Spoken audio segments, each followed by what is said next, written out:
Hello दोस्तों, मेरी बड़ी बहन प्रिया की शादी को 3 साल हो चुका था। दीदी काफ़ी सुंदर हैं और जीजा जी भी काफ़ी हैंडसम हैं। शादी के बाद दीदी कम ही हमारे घर आया करती थीं क्योंकि जीजा जी को दीदी के बिना बिल्कुल भी रहा नहीं जाता था।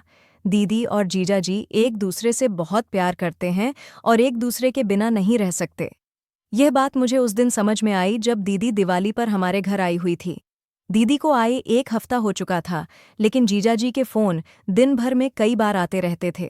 दीदी अक्सर कहती थी, इतनी जल्दी कैसे आऊं, कुछ दिन और रुकने दो।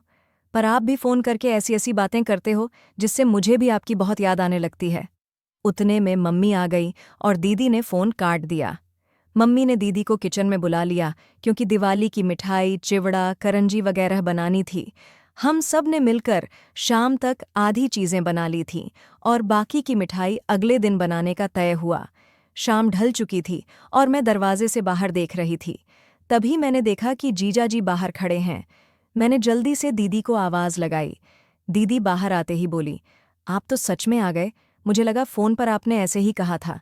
इतने में मम्मी भी आ गईं और बोली, दामाद जी आप कब आए? कोई खबर नहीं, कुछ नहीं। पहले बोल देते तो आपकी खातिरदारी के लिए पहले से तैयारी कर लेते। जीजाजी बोले, नहीं सासू माँ, काम से शहर आया हुआ था तो सोचा आप लोगों से मिलते हुए ही जाऊं। मम्मी ने कहा, जाने की बात अभी से मत कीजिए। अभी आए हैं तो खाना पीना खाकर आराम करके सुबह जाना। मैं आपको अभी बिल्कुल नहीं जाने दूंगी।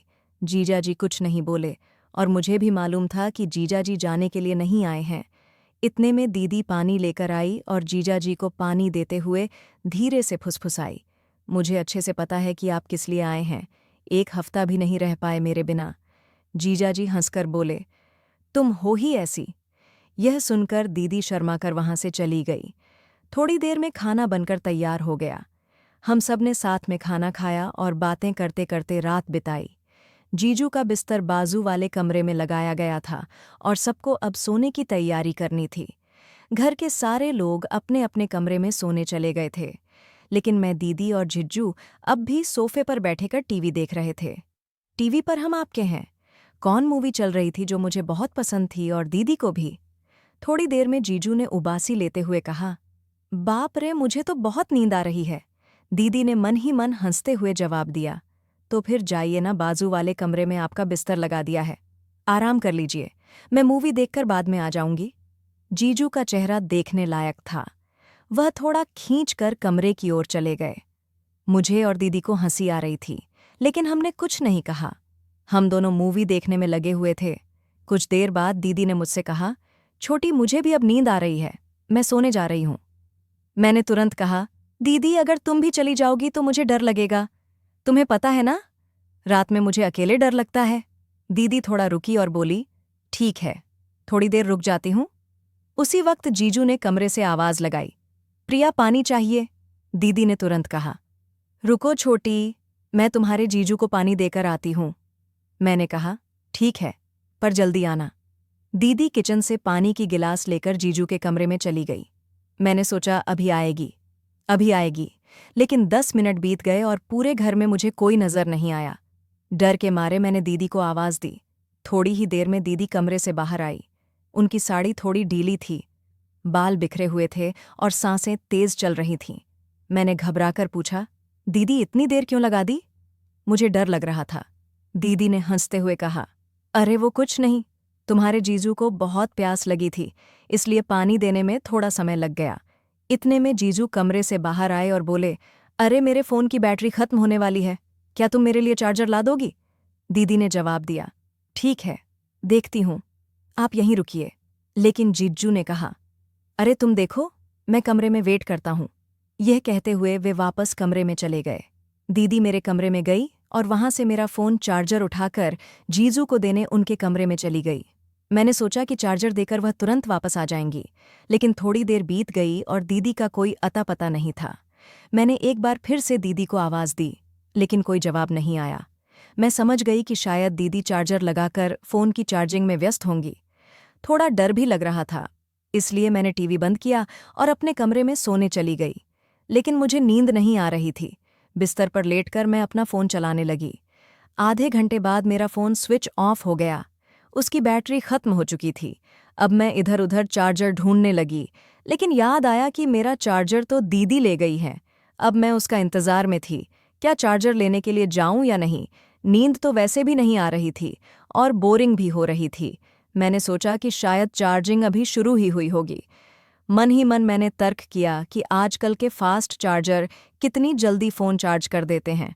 फिर भी कुछ फ़ोन ऐसे होते हैं जिनकी बैटरी इतनी धीमी चार्ज होती है कि चाहे कितना भी फास्ट चार्जर लगा लो वक्त लग ही जाता है। मैं सोचने लगी कि एक बार जाकर देख ही लूं कि जीजू का फ़ोन कितना चार्ज हुआ है या फिर अभी चार्जिंग शुरू ही हुई है। लेकिन यह विचार मेरे दिमाग में घूम रहा था कि आखिर मुझे कमरे में जाना चाहिए या नहीं। मुझे बोरियत महसूस हो रही थी और फ़ोन के बिना समय काटना मुश्किल लग रहा था। आखिरकार मैं चार्जर लेने के लिए जीजू और दीदी के कमरे की ओर बढ़ी। जैसे ही दरवाज़ा खोलने की कोशिश की, वह अंदर से बंद था। खिड़की भी पूरी तरह से अंदर से बंद थी, लेकिन कमरे के अंदर से हल्की रोशनी बाहर आ रही थी, जो कांच की खिड़की से दिख रही थी। मैंने सोचा, सो तो नहीं गए होंगे। कुछ पल रुकी, फिर दीदी को आवाज़ लगाई। पहली बार में कोई जवाब नहीं आया, दूसरी बार फिर आवाज़ दी, तब दीदी की आवाज़ आई। क्या है? क्यों परेशान कर रही है इस टाइम पर? मैंने कहा, दीदी, वो मेरा फ़ोन चार्जर अंदर रह गया है। मेरा फ़ोन बंद हो गया है, चार्जिंग करनी है। जीजू का फ़ोन चार्ज हो गया हो तो मुझे चार्जर दे दो। दीदी ने थोड़ी खींच भरी आवाज़ में कहा। अरे, नहीं हुआ है फ़ोन चार्ज। तुम्हारे जीजू के फ़ोन को चार्ज होने में काफ़ी समय लगता है। चार्जिंग तो अभी अभी शुरू हुई है। तुम जाकर सो जाओ, परेशान मत करो। मैंने कहा, दीदी बस 15 मिनट के लिए चार्जर दे दो। मेरा फ़ोन फास्ट चार्जिंग करता है। दीदी ने जवाब दिया, ठीक है बाबा, लाती हूँ। तू अपने कमरे में जा। मैं अपने कमरे में लौट गई। थोड़ी देर बाद दीदी चार्जर लेकर आई और बोली, यह ले तेरा चार्जर। अब परेशान मत कर। जैसे ही मैंने चार्जर लिया, मेरी नज़र दीदी पर पड़ी। मैंने हैरानी से पूछा, दीदी, आपने यह क्या पहना है? ये तो जीजू का शर्ट है। आप तो साड़ी में थी ना? दीदी ने झेपते हुए कहा, चुप, बैठ, मैं जा रही हूँ। ये कहकर दीदी वापस कमरे में चली गई। मैंने चार्जर से अपना फ़ोन चार्ज करना शुरू कर दिया। सिर्फ 12 मिनट में मेरे फ़ोन की काफ़ी बैटरी चार्ज हो गई थी। मैंने सोचा, चलो अब चार्जर वापस दे आती हूँ। अगर दीदी सो भी रही होंगी तो मैं खुद जीजू का फ़ोन चार्जिंग पर लगा दूंगी। मैं चार्जर लेकर दीदी और जीजू के कमरे की ओर गई। इस बार दरवाज़ा थोड़ा सा खुला हुआ था। शायद दीदी जल्दी में बंद करना भूल गई होंगी।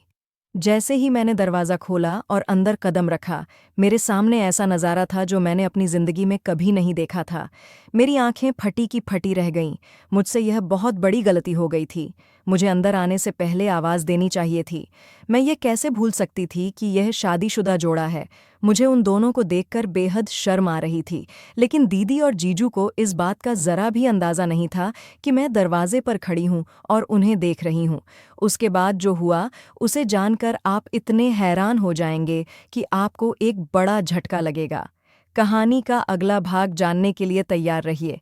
अगर आपको यह पहला हिस्सा अच्छा लगा तो हमें कमेंट्स में ज़रूर बताएं। कहानी के दूसरे भाग को जल्द ही लाने की कोशिश करूंगी। बस मेरा चैनल छाया की वॉइस को सब्सक्राइब करें और बेल आइकन को दबा के रखिए। मिलते हैं अगले वीडियो में। धन्यवाद।